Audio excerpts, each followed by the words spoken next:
जय हिंद। कक्षा 11 गणित पाठ 1 समुच्चय प्रश्नावली 1.2।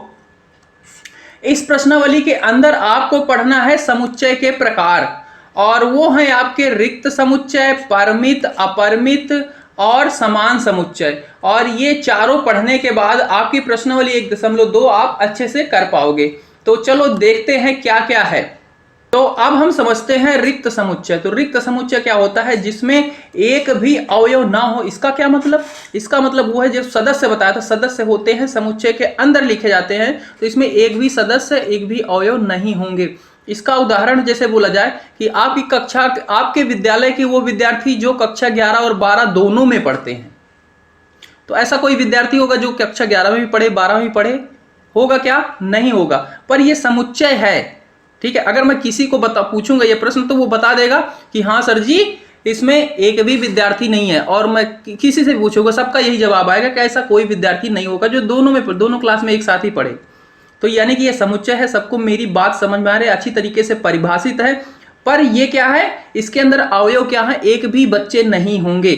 ठीक है, क्लियर है? समझ गए रिक्त समुच्चय क्या होता है? इसका संकेत देख लो। अगर रिक्त समुच्चय है तो आप ये सिंबल बना दो, या फिर आप ये फाई बना दो। ठीक है, ये सिंबल बनाओ, इसके बीच में कुछ भी नहीं लिखना है, खाली रहेगा। ठीक है, जीरो भी नहीं लिखना है, वरना सोचो एक भी अवयव नहीं है यानी कि जीरो लिख दो। जीरो लिख दिया यानी कि एक अवयव हो गया। तो इसमें एक कुछ भी नहीं लिखना है, बस ब्रैकेट बना के छोड़ देना है। अब ऐसे उदाहरण के लिए एक यहाँ पे लिया है ए समुच्चय, जिसके अंदर x कुछ ऐसे है कि x एक प्रकृत संख्या है, और जो कि क्या है? 2 से बड़ी है। x क्या है? 2 से बड़ा है और 3 से छोटा है। तो क्या ऐसी कोई प्रकृत संख्या होती है जो 2 से बड़ी हो और 3 से छोटी हो? नहीं जी, क्योंकि प्रकृत संख्या क्या होती है? 1 2 3 4 5 6 7 दशमलव वाली नहीं होती। तो 2 से बड़ी और 3 से छोटी कोई भी प्रकृत संख्या नहीं होती। यानी कि ये समुच्चय क्या है? फाई, इम्पटी, रिक्त समुच्चय। ये सिंबल बना दिया, या फिर a बराबर लिख दिया ये। ठीक है, दोनों में से एक लिखना है आपको। रिक्त समुच्चय को ऐसे लिखते हैं, इसको इम्पटी सेट कहते हैं, रिक्त समुच्चय। समझते हैं अब परिमित समुच्चय को। परिमित क्या होता है? जिनमें अवयवों की संख्या सीमित हो। मतलब जैसे यहां पे दिया गया a बराबर, a समुच्चय 1 2 3 4, तो इसमें 4 ही अवयव हैं। आपको पता है, निश्चित रूप से पता है कि इतने ही हैं। और अपरिमित समुच्चय क्या होता है? जिनमें अवयवों की संख्या अनिश्चित हो। आपको पता ही नहीं है कितने अवयव होंगे इसके अंदर, अनंत अवयव हैं। जैसे ए ले लिया, प्रकृत संख्या का समुच्चय। तो प्रकृत संख्या क्या होती है? 1 से शुरू होती हैं और वो चली जाती हैं अनंत तक। ये क्या है? अनिश्चित। समझ में आया? परिमित अपरिमित समुच्चय क्या है? परिमित जिनमें अवयवों की संख्या निश्चित है, अपरिमित जिनमें अवयवों की संख्या अनिश्चित है, या फिर जिनमें अवयव अनंत होते हैं, या फिर कह सकते हो जिसमें सीमित होते हैं, वो परिमित है। क्लियर बात? परिमित अपरिमित समझ गए। अब हम समझते हैं समान समुच्चय को। समान समुच्चय वह होता है जिनमें अवयव जो होंगे उन 2 समुच्चय होंगे। 2 समुच्चय के बीच में बताया जाएगा कि दोनों समुच्चय क्या है, एक दूसरे के समान है या नहीं। तो उसके लिए यहाँ पे जैसे ले लिया एक ए हम समुच्चय, एक ले लिया बी। तो इसमें आपको क्या होगा? अवयवों की संख्या सबसे पहली बात तो देखना है बराबर होनी चाहिए दोनों समुच्चय में। मान लो इसमें क्या है? 5 अवयव हैं, तो बी वाले में भी 5 होनी चाहिए। अगर दूसरे वाले में 6 हैं तो ये दोनों समुच्चय समान नहीं है, वहीं पे कैंसिल हो जाएगा। और फिर उसके बाद आपको देखना है कि इसका जो पहला अवयव है जो भी है, क्या वो दूसरे वाले समुच्चय में कहीं भी है, किसी भी स्थान पे हो। कोई जरूरी नहीं ये पहले स्थान पे है तो वहां पे भी पहले स्थान पे हो, कहीं पर भी हो, पर हो उस समुच्चय के अंदर। तो यहाँ पे देखो, एक यहाँ पे भी है, एक यहाँ पे भी है, 2 इसमें देखो यहाँ पे है दूसरे स्थान पे, और 2 देखो यहाँ पे क्या है? तीसरे स्थान पे है। 3 यहाँ पे है तीसरे स्थान पे, 3 यहाँ पे 5वें स्थान पे, 4 यहाँ पे है चौथे स्थान पे, 4 यहाँ पे है चौथे स्थान पे, 5 यहाँ है 5वें स्थान पे, यहाँ पे है पहले स्थान पे। तो इसमें अवयवों की संख्या भी समान है, 5 ही है। इधर भी बी में भी 5 ही है, और जो अवयव यहाँ पे है भी यहाँ पे हैं, और इसमें भी वही अवयव हैं। यदि ए समुच्चय के प्रत्येक अवयव बी समुच्चय के प्रत्येक अवयव के समान हो, तब उसे बोलते हैं समान समुच्चय। और फिर इसी को आप लिख सकते हो ए बराबर बी, कि ए समुच्चय क्या है? बी के बराबर है। प्रश्नावली 1.2 का प्रश्न संख्या 1 है, निम्नलिखित में से कौन से रिक्त समुच्चय के उदाहरण हैं? तो पहला सबसे पढ़ते हैं, 2 से भाज्य विषम प्रकृत संख्या का समुच्चय। तो भाई विषम संख्या क्या होती है? जो 2 से भाग ना जाए, और कह रहा है 2 से भाज्य विषम, तो ऐसी कोई संख्या है ही नहीं जो 2 से भाग जाए और उसे फिर हम विषम बोल ही नहीं सकते। तो यानी कि ये कैसा है? रिक्त समुच्चय है। तो ये पहला वाला आपका रिक्त समुच्चय है। सम अभाज्य संख्याओं का समुच्चय, सम हो और अभाज्य भी हो, प्राइम नंबर, ठीक है। तो सम क्या होता है? जो 2 से भाग जाए, और अभाज्य क्या होता है? जो खुद से भाग जाए और सिर्फ 1 से जाए। तो वो कौन सी संख्या होगी? सिर्फ 2 है, 2 है, जो कि सम भी है और अभाज्य संख्या भी है। तो यानी कि ये रिक्त समुच्चय नहीं है, इसके अंदर एक अवयव है 2, ठीक है। तीसरा देखते हैं इसमें, x ऐसे है कि x एक प्रकृत संख्या है जहां पे x क्या है? 5 से छोटा है और साथ ही x क्या है? 7 से बड़ा है। तो देखो प्रकृत संख्या होती है 1 2 3 4 5 6 7 8 9 10, हाँ ऐसे जाती है। तो ये क्या, x क्या हो? 5 से छोटा हो, यानी कि 1 2 3 4 होगा, और साथ ही कह रहा है कि x क्या हो? 7 से बड़ा हो। तो ऐसा तो संभव ही नहीं है ना, जब 1 2 3 4 ही होंगे, और ये कह रहा है 7 से बड़ा भी है, 7 से तो बड़े हैं नहीं, यानी कि ये भी क्या है? रिक्त समुच्चय है। y ऐसे है कि y किन्हीं 2 समांतर रेखाओं का उभयनिष्ठ बिंदु है। अब देखो समांतर रेखा क्या होती हैं? 2 ऐसी रेखाएं जो कभी भी ना मिले, और ये कह रहा है कि उभयनिष्ठ, उभयनिष्ठ का मतलब वो कहीं ना कहीं मिले, दोनों में कुछ कॉमन हो। तो जब वो मिलेंगे ही नहीं तो उभयनिष्ठ बिंदु कहाँ मिलेगा, ठीक है। तो यानी कि ये भी क्या है? रिक्त समुच्चय है। तो इसमें से पहला, तीसरा और चौथा रिक्त समुच्चय है, सिर्फ दूसरा नहीं है। दूसरा है, निम्नलिखित समुच्चयों में से कौन से परिमित और कौन अपरिमित है? तो सबसे पहला इसमें है वर्ष के महीनों का समुच्चय। तो एक साल में कितने महीने होते हैं? 12 जनवरी फरवरी मार्च अप्रैल मई जून जुलाई अगस्त सितंबर अक्टूबर नवंबर दिसंबर। तो ये क्या है? निश्चित है या नहीं? तो ये क्या है? निश्चित है भाई, 12 ही है, पता है हमें, ठीक है। तो ये कैसा है? परिमित समुच्चय है। तो यहाँ पे आप, मैं लिख दे रहा हूँ, आप नोट्स बनाना, उसमें आप बनाते चलना। ये क्या है? परिमित है। दूसरा 1 2 3 4, और ये क्या है? चला ही चलता ही चला जा रहा है, ठीक है, चलता ही चला जा रहा है, यानी कि अनंत तक जा रहा है, यानी कि ये कैसा है? अपरिमित है। इसमें निश्चित नहीं है कि कितने अवयव हैं, अनिश्चित रूप से अवयव हैं, ठीक है। तीसरा इसमें देखो 1 2 3 4 5 6 7 8, ये 99 100 तक गया है, यानी कि ये क्या है? निश्चित है। आपको दिख रहा है इसमें अवयव कितने हैं? सिर्फ 100 अवयव ही हैं। तो ये क्या है? परिमित है, ठीक है। चौथा है 100 से बड़े धन पूर्णांकों का समुच्चय। 100 से बड़े धनात्मक पूर्णांकों का समुच्चय। तो पूर्णांक क्या होते हैं? माइनस वाली भी संख्या है, धनात्मक वाली भी संख्या है, पर ये 100 से बड़े हैं, यानी कि 100 से बड़े पॉजिटिव वाली ही होंगी। तो ये भी क्या है? अनिश्चित रूप से होंगे, अनंत होंगे। 100 से बड़े धनात्मक पूर्णांक क्या है? अनंत है, क्योंकि पूर्णांक क्या होता है? अनंत तक जाते हैं, धनात्मक में ऋणात्मक में, और ये 100 से बड़े हैं तो जाएंगे। तो ये क्या है? अपरिमित है।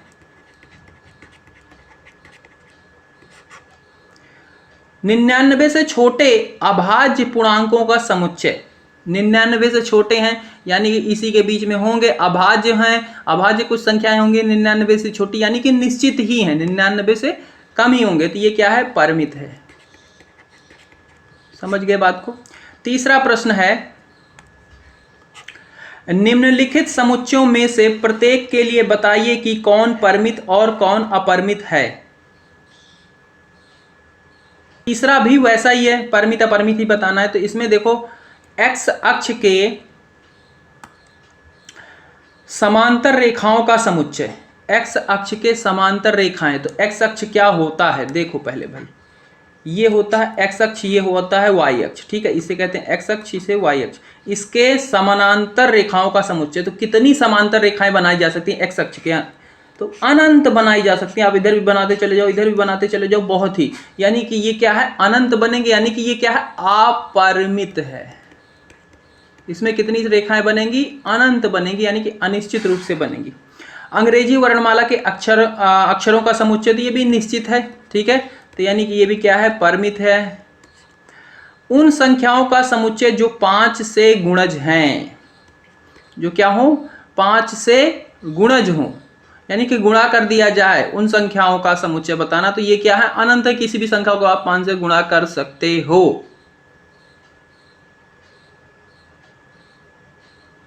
तो ये क्या है? अपरिमित, ये भी है। चौथा है पृथ्वी पर रहने वाले जानवरों का समुच्चय। तो पृथ्वी पर कितने जानवर हैं भाई? बता सकते हो आप कि हाँ इतने हैं? नहीं बता सकते, अनंत है, तो ये भी क्या है? अपरिमित है।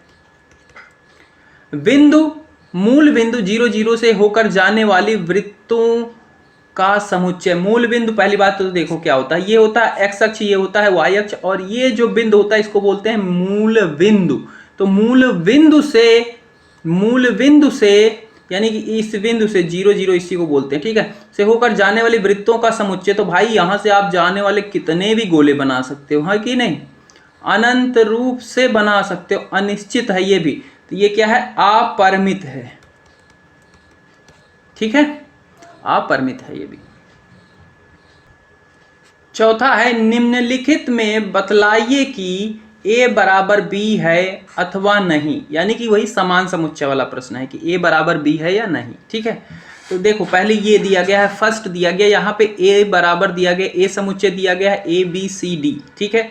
b भी देखो क्या इसमें जितने अवयव हैं b में भी उतने अवयव हैं, हाँ जी, यहाँ पे 4 अवयव हैं, यहाँ पे भी 4 अवयव हैं। यहाँ पे a क्या है? पहली पोजीशन पे है, a इसमें कहीं है, हाँ जी, चौथी पोजीशन पे है। b यहाँ पे दूसरी पोजीशन पे 20 में है, हाँ जी, तीसरी पोजीशन पे है। c यहाँ पे है तीसरी पोजीशन पे, c यहाँ पे दूसरी पोजीशन, d यहाँ पे है और d यहाँ पे पहली पोजीशन पे है।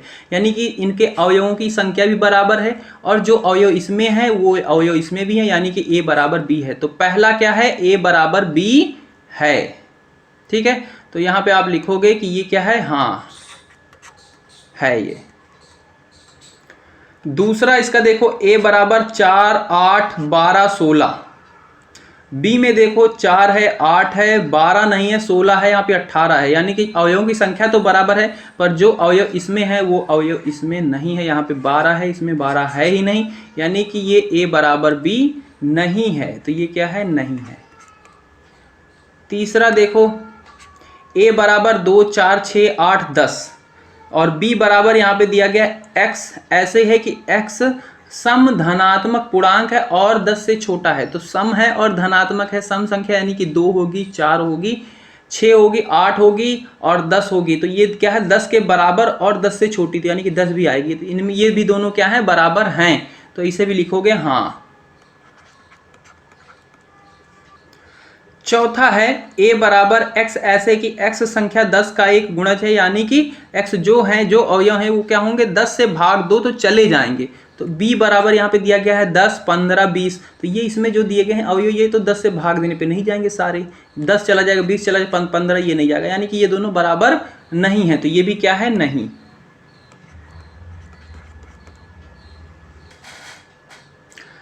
फिफ्थ वाला दिया गया है, क्या निम्नलिखित समुच्चय युग्म समान है? कारण सहित बताइए। फर्स्ट देखो, a समुच्चय दिया गया जिसमें 2 3 अवयव हैं, ठीक है, 2 है और 3 है। b में देखिए, समीकरण x² + 5x + 6 बराबर 0 का एक हल है। तो सबसे पहले हमें इस समीकरण को हल करना पड़ेगा। इस समीकरण को आप हल कर लोगे, इसका गुणनखंड करोगे तो गुणनखंड क्या आ जाएगा? इसका आ जाएगा x + 2 और x + 3, आपको पता है गुणनखंड करना। और यहाँ से फिर जब मान निकालोगे तो x बराबर -2 आएगा और x बराबर -3 आएगा, जो कि a वाले समुच्चय के अंदर नहीं है। तो यानी कि ये क्या है? दोनों बराबर नहीं है, समान युग्म नहीं है। तो a is not equal to b हो जाएगा। तो ये क्या है? नहीं है। तो कारण आपको समझ में आ गया क्यों नहीं है? इनमें क्या है? अवयव अलग हैं, तो ये क्या है? नहीं है। माइनस में, इसमें प्लस में। दूसरा है इसका, a बराबर x ऐसे है, x शब्द फॉलो का एक अक्षर है। तो इसे आप रोस्टर रूप में सबसे पहले लिखो, रोस्टर या सारणीबद्ध रूप। b वाला देखो समुच्चय, इसमें भी दिया गया है y शब्द उल्फ का एक अक्षर है। तो सबसे पहले मैं आपको लिख के दिखाता हूँ। a का अगर हम रोस्टर रूप लिखते हैं तो इसमें क्या आता है? अक्षरों को जो अल्फाबेट है उन्हें एक बार ही लिखना है। तो f आ जाएगा, o आ जाएगा, l आ जाएगा, ठीक है, फिर O है, फिर W है और W आ जाएगा। और B वाले में जो है उल्फ, WOLF, तो इसका W आ जाएगा, O आ जाएगा, L आ जाएगा, F आ जाएगा। तो इसमें भी 4 अवयव हुए, इसमें के अंदर भी 4 अवयव ही हुए। F इसमें भी है, F इसमें भी, O इसमें भी, इसमें भी, L इसमें भी, L इसमें भी, W इसमें भी, इसमें भी, यानी कि ये दोनों क्या है? समान हैं। तो ये क्या है? ये क्या है? हाँ, ये युग्म समान है। कारण आपको समझ में आ गया। छठा है, नीचे दिए हुए समुच्चयों में से समान समुच्चय का चयन कीजिए।